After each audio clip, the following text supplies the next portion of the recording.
Right, so the men's are here today to take down a tree. If we spin. So we're spinning around and you'll see the tree behind us. We've already got it tied up to the tractor, and that's just to pull it out into the right direction so that it falls into the tree as opposed to on our lovely wee wicker fence that we've got going on here. Margaret is coming round to tell us, so yay, fun times ahead. Or dangerous. And it's fucking minus degrees as well. Shit. I haven't see it from this. No, neither did I. Okay, see you later.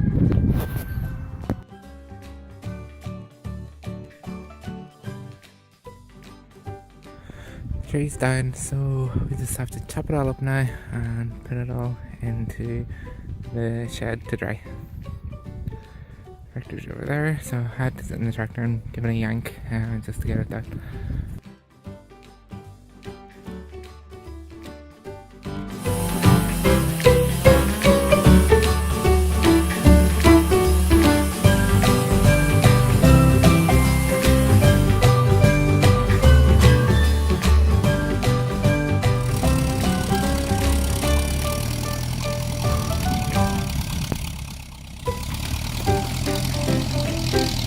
All the sticks have to go from the link box here and be thrown up.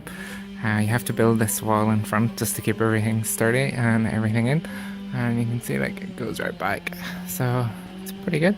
Hasn't been this high in a few years now, so yeah, loads of work has went in here and loads more still to come. Well, that's another successful day's stick cutting done. As you can see, there's quite a few in there.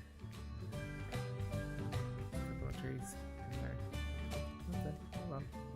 Hi, while my brothers were out cutting the sticks, I was making this gorgeous pink rosette cake for Mother's Day.